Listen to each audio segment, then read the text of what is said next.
Hoje, o assunto em 90% da imprensa internacional é apenas o discurso de 1 hora e 40 minutos que o Donald Trump fez ontem no Congresso. Isso é uma coisa rotineira. Todos os anos, o presidente dos Estados Unidos vai até o Congresso para fazer um discurso onde fala dos seus projetos, dos planos e das realizações do ano anterior.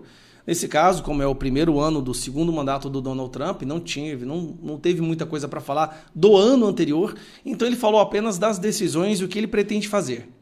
Ele fez um resumo desses primeiros 43 dias. Gente, na hora que ele falou isso, eu até assustei. Foi tanta coisa que aconteceu que quando ele falou que foram apenas 43 dias, eu olhei no calendário para verificar. E realmente, 43 dias desde que Donald Trump assumiu como presidente dos Estados Unidos. Assim, é impressionante. Vamos lá. Nesses 43 dias, ele fez mais dos Estados Unidos do que 4 anos do governo Biden. E aí ele começa a descrever as decisões. Eu vou te falar, a esquerda tá, assim, arrasada. Ele falou com o público, não com os deputados. Ele escolheu uma abordagem diferente. Ao invés de falar de números e estatísticas para os parlamentares que estavam ali, ele preferiu falar com o povo americano, porque ele sabia que esse discurso ia ser televisionado e era um momento para ele poder falar com todos os americanos. E ele disse o seguinte, vamos lá, as fronteiras estão fechadas, o número de tentativas de entrada ilegal, nos Estados Unidos caiu para níveis recordes, isso é para acabar com a entrada de drogas e criminosos. Dentre as pessoas que entram sempre muita droga e muitos criminosos. Vou preparar uma estatística aqui para mostrar para você agora, que você vai chocar. Mas vamos lá. Fim da cultura woke no governo americano. Então, basicamente, aqui ele fala que universidades que fizerem doutrinação ou que colocarem homens para competir nos esportes femininos, elas vão perder todo o fundo federal. E isso elas não conseguem existir. Tanto as escolas quanto as universidades estão agora proibidas. É uma medida para proteger as mulheres. Então, não vai ter mais homem que se identifica como mulher competindo com mulheres, que estava acabando com o atletismo feminino e o esporte feminino. Todas as facções criminosas e traficantes de drogas serão considerados terroristas. O que isso implica? Existe uma legislação diferente para se combater terrorismo nos Estados Unidos. Então, essas pessoas já podem ser presas a qualquer momento, não precisa de mandado de prisão para entrar na casa de traficante. Eles são mandados para Guantánamo Bay, podem ser devolvidos para os seus países imediatamente, porque na maioria são imigrantes. Basicamente, isso acaba com a estrutura do crime organizado nos Estados Unidos. É como se aqui, de repente, o MST, o MTST, Comando Vermelho, PCC forem considerados como terroristas e essas pessoas podem ser presas a qualquer momento. Sim, a esquerda está revoltada com isso. Vamos lá, defesa das mulheres, ele colocou aqui a defesa das mulheres, acabar com esse negócio de aborto e impedir que homens entrem em esportes femininos. O que ele percebeu? Os Estados Unidos, quando importam de determinados países, cobram uma tarifa muito menor de importação do que esse mesmo país cobra quando um produto americano é enviado para lá. Então ele vai inventar uma coisa que é reciprocidade tarifária. Qualquer tarifa que um país impor contra os produtos americanos, ele vai impor a mesma tarifa contra esses países. E o Brasil, por exemplo, vai sofrer com isso. Eles cobram 3%, a gente cobra 3%, eles cobram 3% daqui para lá, a gente cobra 10% de lá para cá. Vai aumentar. E a outra coisa, China vai ser 10%, Canadá 25% e México 25%. Se realmente for 25% a partir do dia 2 de abril, ele disse, vai acabar com a economia desses dois países. Essa que eu adorei. Para toda e qualquer pessoa que tirar a vida de um policial, pena de morte é obrigatório. Tirou a vida de policial nos Estados Unidos, agora é pena de morte. Cara, povo, eu vibrei com essa daqui, vibrei. Liberdade de expressão. Acabou essa palhaçada de tentar censurar a população. As pessoas vão poder ter direito de falar o que elas pensam, de dar as suas opiniões, sem nenhuma perseguição, absolutamente zero. E ele vai garantir que as redes sociais, que as big techs, estejam protegidas. Porque elas, para garantir essa liberdade de expressão, elas têm que ter uma proteção jurídica, legal, e ele vai garantir que isso aconteça. Então, e outra coisa. ele vai dissolver o Deep State. Deep State, o que é isso? São pessoas não eleitas que acham que são donas do país, tipo Alexandre de Moraes. Quando eu falar Deep State ou sistema, imagine um monte de minis Alexandre de Moraes espalhados em todas as áreas do governo. Essas pessoas serão demitidas, ele vai descobrir onde estão cada uma delas e acabar com o uso da máquina pública e do judiciário para perseguição política. E ele fala no momento que até ele, né, foi perseguido politicamente, isso vai acabar nos Estados Unidos também. Vai resgatar o canal do Panamá, que foi construído, financiado pelos Estados Unidos, mas hoje tem parcerias com a China que acabam prejudicando o comércio americano. Então ele vai lá e vai pegar de volta o canal do Panamá que eles haviam cedido para o Panamá. E ele começou a citar os exemplos de desperdício do dinheiro público através dessas agências internacionais. É ridículo, gente. Dinheiro enviado para fazer teatro do Vila Sésame no Afeganistão, para fazer mudança de sexo em Bahrein. Bahrein não, como é que é o nome? Birma. É uma coisa completamente sem noção. Dando autoridade para o Elon Musk através do DOGE, né, que é o Departamento de Gastos lá, Eficiência, acabar com tudo isso e resgatar esse dinheiro, e esse dinheiro vai ser usado de volta nos Estados Unidos. Isso aí também é outra coisa que os conservadores vibraram. Bom, ele falou por 1 hora e 40 minutos. E uma coisa que ele fez lá que chamou a atenção foi quando ele mostrou familiares que tiveram, pessoas que tiveram familiares vítimas desses imigrantes ilegais. Ali ele deu uma paulada na esquerda. Ali foi a paulada. Outra coisa que chamou a atenção é que depois do discurso dele foi feita uma pesquisa para ver o que as pessoas achavam do discurso. E olha a resposta do pessoal. Vamos lá. O que as pessoas acharam? A CBS que fez, tá? Então vamos lá. 68% acharam esperançosos. Aqui não é uma soma de 100 não, tá? Mas é o que as pessoas podiam escolher mais de uma opção. 54% ficaram orgulhosos do discurso. 27% ficaram preocupados e 16% com raiva. 68% ficaram esperançosos. 68%. E aqui... o discurso do presidente foi presidencial, 74%, entretenimento, 74%, eu achei isso aqui também, eu adorei, inspiring, né, inspirador, 71%, unificador, 62%, e apenas divisive, né, que é divisor, 46%. Ou seja, Donald Trump saiu desse discurso agora muito, muito mais forte do que entrou. E é um daqueles casos que a esquerda... Não, e durante o discurso ele apontava para a esquerda. Teve um momento que ele falou assim, vamos acabar com essa história de tráfico de drogas e tráfico de humanos, e apontou para a esquerda. Tá rolando aí o papo do Epstein, a lista do Epstein, que tem muito esquerdista ali dentro, né? Bill Clinton, Hillary Clinton, Barack Obama, que vai ter que se explicar. Então, quando ele falou dessa questão de tráfico humano, que é o tráfico sexual usando crianças, ele apontou para eles ali. Esse momento foi, cara, ali doeu. Ele apontou diretamente para essas pessoas, falando do tráfico de drogas, do tráfico humano, do fentanil, que está matando milhares de pessoas nos Estados Unidos.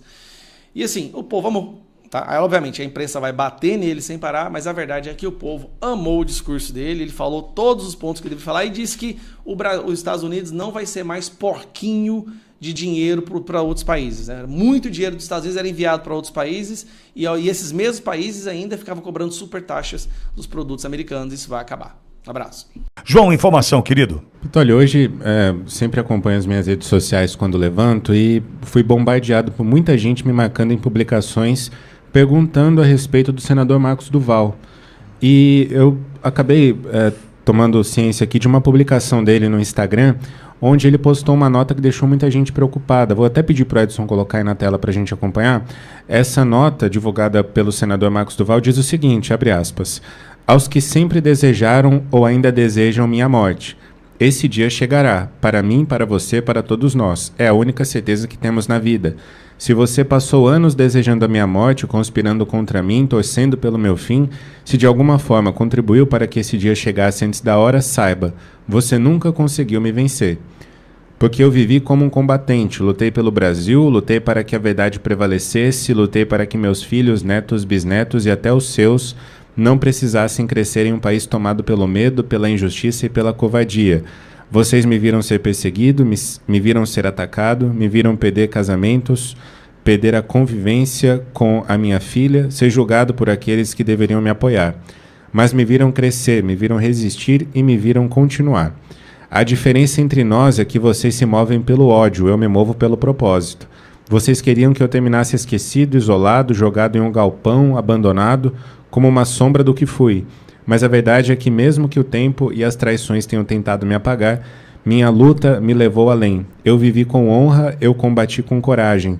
E quando meu último dia chegar, quando vocês olharem para trás e virem que nem toda perseguição foi capaz de me deter, saibam que eu já terei vencido. Minha filha, minha grande inspiração, vai saber que seu pai não se curvou.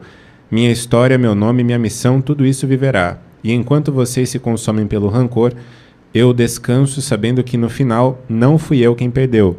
Fui um brasileiro combativo, um brasileiro que quis um mundo melhor. E por isso, partirei em paz. Marcos Duval. Fecha aspas. Estou tentando falar com o Duval e estranhamente ele não me respondeu. Sempre me responde prontamente e assustadoramente não me respondeu até aqui. Pitoli, essa nota causou bastante surpresa, preocupação aqui nas redes sociais. O pessoal do Space Liberdade, aquele perfil no Twitter que Sim. sempre acompanha a nossa programação aqui, enfim, eles publicaram um tweet logo pela manhã dizendo que tinham conversado com o Marcos Duval e que o senador estava bem. Ah, conseguiram? Eu acabei de olhar meu celular aqui e não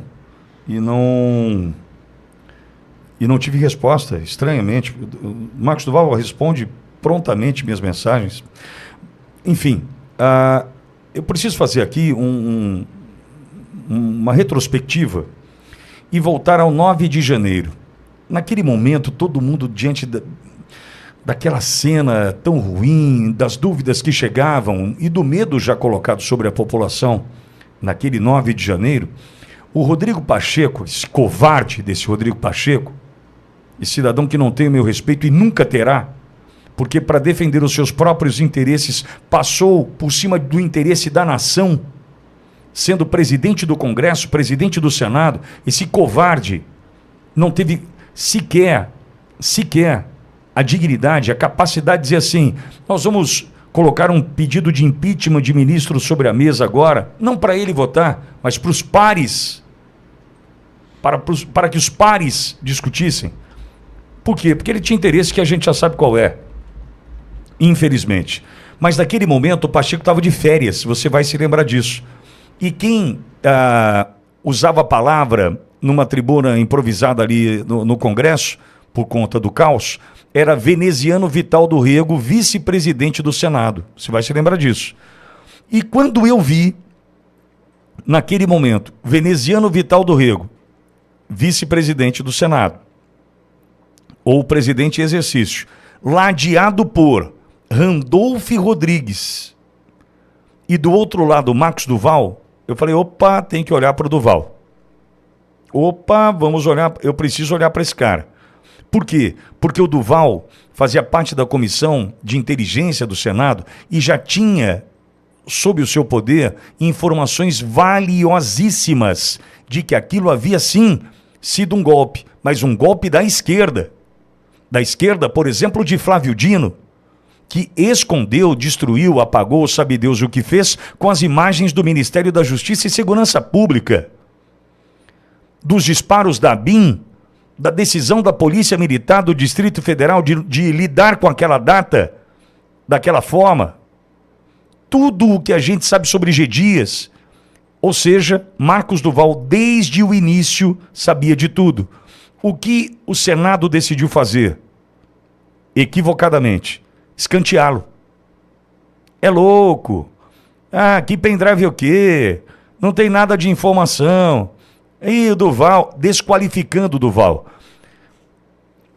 E aí eu preciso fazer aqui uma comparação e quero que você entenda que ela é proporcional agora, não é desproporcional, porque você vai entender o fim. Eu comparo esse abandono do Marcos Duval ao que aconteceu a Daniel Silveira. É certo que um está preso, continua preso, mas o outro já foi condenado em vida, por exemplo, por conta de tudo o que sofreu no dia 15 de junho de 2023, quando depois de dar uma entrevista aqui para essa rádio, no dia do seu aniversário, Duval passa aqui pela manhã e à tarde é surpreendido com a invasão do seu gabinete por parte da Polícia Federal e com a anuência do covarde do Rodrigo Pacheco. Naquele momento, Só para você ter uma ideia, o objetivo era destruir a pessoa Marcos Duval, não o senador. Tanto é que as operações naquele momento aconteciam em locais, endereços do senador Marcos Duval, dentre eles, acredite se você quiser, motéis, que em função, né, de informações desencontradas, desconexas que chegavam, tentavam estes mostrar para a família que ele tinha caso extraconjugal que nunca se confirmou. Mas a tentativa era de destruir o cidadão, a pessoa Marcos Duval. E o que aconteceu? Ao invés daí, nesse momento, de acontecer um corporativismo, o espírito de corpo dentro do Senado, e proteger um dos seus membros, o covarde do Rodrigo Pacheco rifou o Marcos Duval. E aí foi achincalhado, chamado de louco, deixa pra lá, ninguém ouve o Duval. Só a Auriverde ouve o Duval. Ninguém mais ouve Marcos Duval. A não ser para zombar, a não ser para desdenhar. Não é o perfil da Auriverde e nunca foi. Internamente aqui, em alguns momentos, com alguns dos meus comentaristas, eu tive que me posicionar. Nunca eu coloquei censura, nunca disse que esse assunto pode ou não pode, nunca, em hipótese alguma. Mas, quando se trata de Duval, em algum momento alguém aqui quis zombar do Duval. E aí eu falei, alto lá. Fora do ar, eu falei, não, zombar não. É o meu convidado, é uma pessoa que eu preciso ouvir, tem informação valiosa e aqui vai ser respeitado. Chegamos a esse ponto, para você ter uma ideia, da disposição da Auriverde em ouvi-lo. Duval, em julho do ano passado, eu já disse isso para ele aqui, ao vivo na Auriverde, num domingo pela manhã, me lembro onde eu estava. Estava estacionado numa farmácia, próxima à minha casa aqui em Bauru. Meu telefone toca, era o senador Marcos Duval. Atendi e ele feliz da vida estava, porque ele havia recebido a informação que Marco Rubio seria ou candidato a vice-presidente na chapa de Trump, ou, caso eleito Trump, seria o secretário de Estado. E se confirmou de uma pessoa próxima, Marcos Duval, Marco Rubio, que hoje será fundamental para o Brasil, para a Venezuela, para as ditaduras da América Latina. Então veja, é um cidadão informado, é um cidadão que está lutando, e esse tweet, esse post, essa mensagem, mostra para mim o seguinte: está com a energia abalada, está realmente cansado porque a perseguição continua, entretanto o escanteamento também continua. Então, aos senadores que me ouvem agora, que possam entender, quem sabe até estender a mão para fazer a diferença na vida desse cara, que em algum determinado momento estava lá, ao lado de Veneziana, Vital do Rego, Randolph, para defender a nossa versão. É outro soldado que não pode ficar para trás.